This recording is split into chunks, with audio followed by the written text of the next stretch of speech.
tidak akan mengena gitu ya. Jadi sempit ya.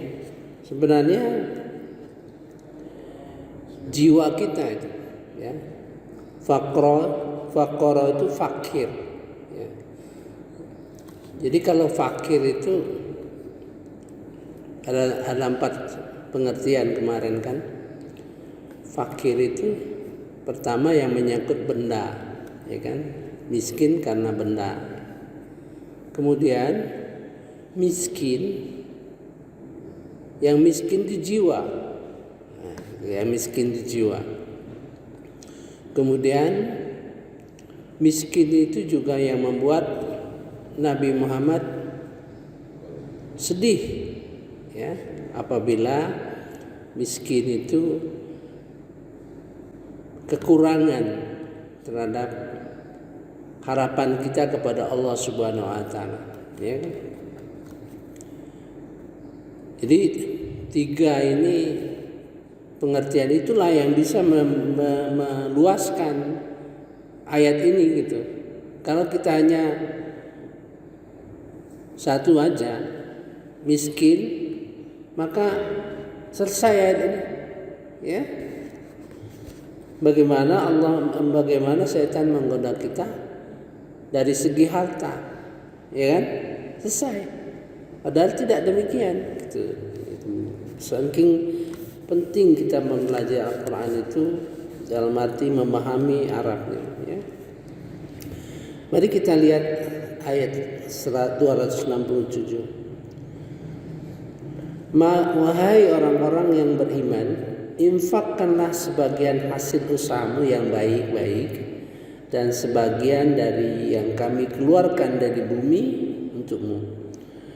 Janganlah kamu memilih yang buruk untuk kamu keluarkan, padahal kamu sendiri tidak mau mengambilnya, melainkan dengan memicingkan mata, enggan terhadapnya, dan ketahuilah bahwa Allah Maha Kaya, Maha Terpuji. Ya. Jadi ayat ini memerintahkan kita mengeluarkan infak. Infak apa saja, termasuk hasil bumi, ya kan? Apa yang dikeluarkan dari bumi, ya. Yang baik-baik.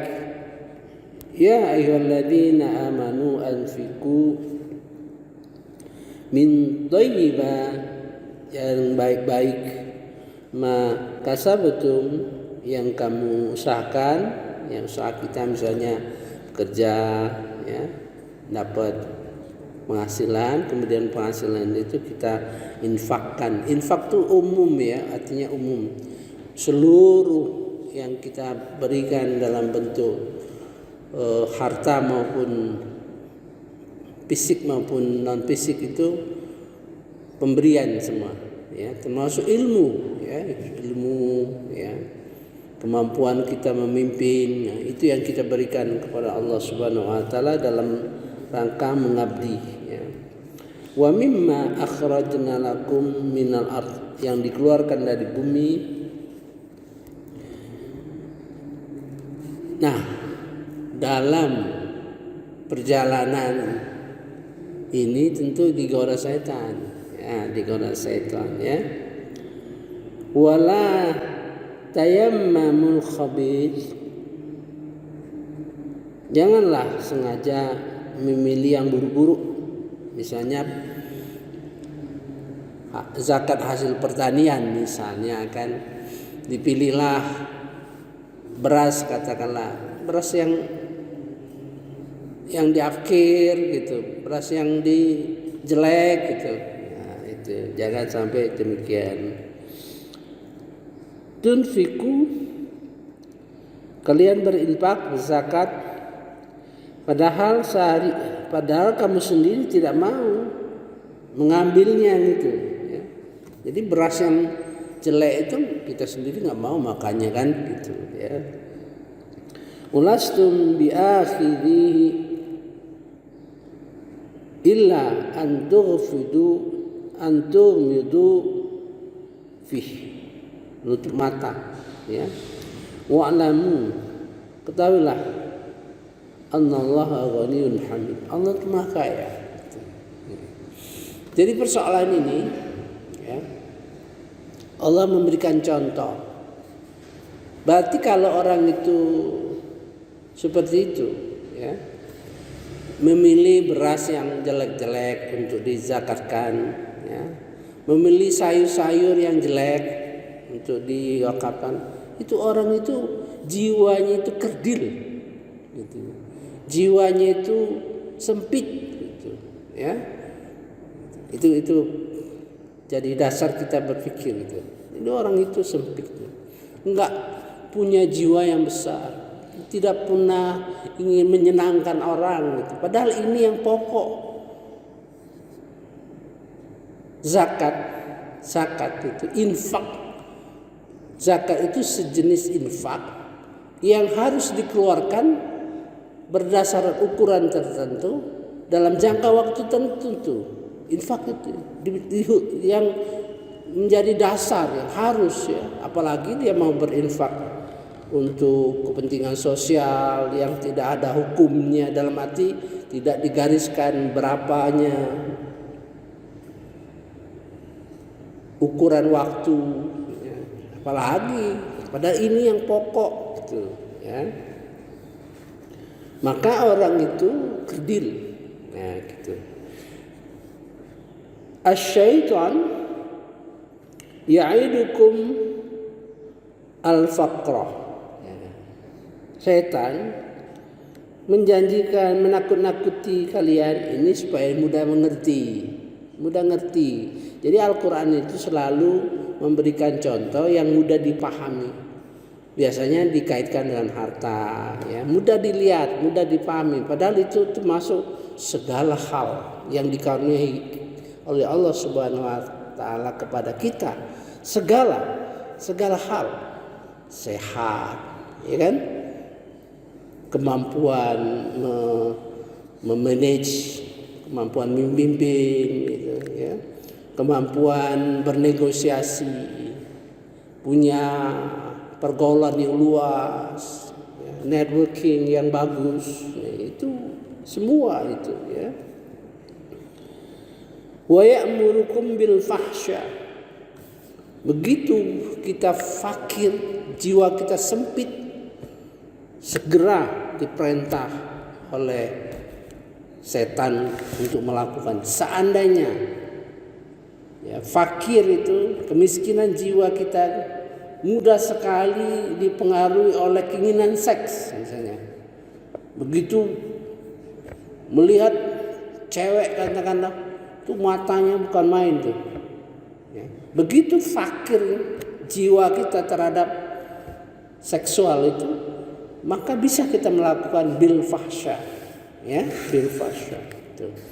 Jadi segala keburukan-keburukan itu yang bisa dilakukan karena fakirnya jiwa kita, miskinnya jiwa kita, misalnya suka berbohong, ya, suka berbohong, mudah sekali dia bohong tuh. Itu kan miskin jiwa. Orang yang suka bohong itu miskin jiwa, ya. Orang yang tidak mau berterus terang. Nah, apabila datang kefakiran dalam jiwa yang bohong itu, dia akan segera berbohong gitu. Diperintah oleh iblis. Ya. Kalau kita iri, ya, dengki, jiwa kita miskin karena kedengkian, bisa merusak, ya, bisa menyingkirkan orang. Misalnya, ya, saya pimpinan, bahwa di dalam diri saya itu ada kedengkian. Kalau lihat orang pandai, orang pintar, maka kita berpikir segera memindahkan orang itu, ya, itu maksudnya di sini. Ya. Wa ya'murukum bil fahsya. Segala perbuatan jelek, ya, dari ukuran akal sehat Kita melakukan tindakan menurut akal tuh tidak benar gitu. Nah itu bukan saja ukuran ayat, bukan saja, artinya akal sehat, agama, budaya, naluri manusia. Ada 4. Ya. Bisa kita lakukan kejelekan, keburukan yang menurut kategori akal sehat, ya. Melakukan sesuatu yang menurut akal sehat itu nggak benar itu, misalnya gitu. Agama, budaya Islam tuh menghargai budaya-budaya, ya. Jadi segala yang berkembang, misalnya kebajikan. Kalau perintah itu kebajikan itu termasuk nilai-nilai budaya, misalnya gotong royong, gitu kan? Gitu. Naluri manusia, insting kita, gitu. Fitrah kita. Wallahu ya'idukum maghfiratan minhu wa fadla. Ini memberikan gambaran. Saya sudah selalu menjelaskan. Dalam Quran itu selalu ada positif negatif, gitu ya. Sebaliknya Allah menjanjikan ampunan darinya dan karunia. Sebaliknya kalau kita bisa mengendalikan itu, mengendalikan jiwa yang sempit itu, kita memperluaskan jiwa kita, pandangan kita, ilmu kita, ya, pengalaman kita yang luas sekali. Ya kan? Nah itu akan memperluas jiwa kita, ya. Maka Allah menjanjikan ampunan dan karunia. Wallahu wasi'un alim, ya. Kurnia Allah itu maha luas. Ya, sekarang hikmah, ya. Kemarin saya menjelaskan masalah tugas Rasulullah SAW itu, saya keliru mencarinya, ayatnya saya koreksi, ya. Jadi Nabi Muhammad SAW itu punya tugas, ya. 1, minhum yatslu alaihim ayatihi, ya. Minhum yatslu alaihim ayatihi, membacakan, ya, kepada kalian, kepada mereka ayati, mengenai ayat-ayat Al-Quran, ya, bacakan, mengajarkan, ini mengertinya begini, ya. Wa yuzakkihim, ayat Al-Quran yang dijelaskannya itu, ya, supaya membersihkan hati kita, mensucikan kita, tidak syirik, ya, tidak bohong dan seterusnya. Jadi berkaitan dengan akhlak. Kemudian lebih tinggi lagi, wa yu'allimuhumul kitab, mengajarkan ilmu Al-Quran, ya. Ilmu Al-Quran itu sesuatu yang berkembang terus, sudah pasti, ya. Ya. Jadi orang belajar Al-Quran itu, kalau di perguruan tinggi katakanlah ada ilmu dasar-dasar tafsir Quran, ilmunya. Jadi ilmu itu ditemukan oleh ulama-ulama, kemudian disusun, gitu ya, ditemukan, diperluas dan sebagainya, gitu. Itu ilmu. Tapi juga kalau kita melihat ilmu Quran itu, bagaimana Quran ini kita bongkar, ya, berdasarkan ilmu-ilmu yang ada, yang dipelajari oleh kita, ya, yang menghasilkan ilmu lagi. Itu fakih itu asal katanya itu bisa membongkar ilmu lagi. Jadi orang itu fakih, gitu, tekun, ya. Artinya dia punya ilmu yang ada membuat dia mampu melahirkan ilmu baru, gitu. Bukan ilmu baru dalam arti yang tidak sejalan, berkembang terus, gitu, ya. Dan yang terakhir wal hikmah. Jadi hikmah ini ayat yang 268 itu dia memberikan hikmah dalam fi'il mudhari ini. Yu'til hikmata may yasha, dalam bentuk future tense, ya, yang akan datang. Jadi terus hikmah itu berkembang terus ya, sesuai dengan perkembangan zaman gitu. Maka di dalam situasi perang pun ya, Allah minta sebagian orang untuk terus menekuni agama yang saya sudah jelaskan ya dalam surat At-Taubah 122, supaya nanti kalau yang perang pulang, habis perang pulang, dia ketinggalan dengan perkembangan masyarakat. Diberitahukan, diajarkan ya. Nah, sungguh hikmah itu kita dapati seperti Rasulullah SAW memberikan hikmah ya. Jangan marah, jangan marah, jangan marah. Itulah tartib. Jangan marah, jangan marah. Itu artinya hikmah itu. Apa di balik itu? Panjang itu ceritanya gitu. Jadi hikmah itu berfungsi ya, memberikan dorongan untuk berbuat baik dan menghalangi berbuat jahat.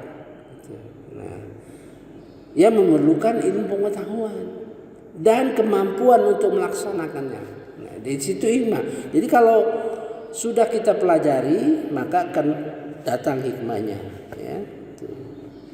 Saya kira cukup sampai sini ya. Nanti kita lanjutkan permusuhan nomor 2. Ini permusuhan yang pertama ini ya. Menyangkut jiwa kita yang lemah itu jadi target ya. Subhanakallahumma wa bihamdika asyhadu an la ilaha illa anta astaghfiruka wa atubu ilaik. Wallahu a'lam. Wassalamualaikum.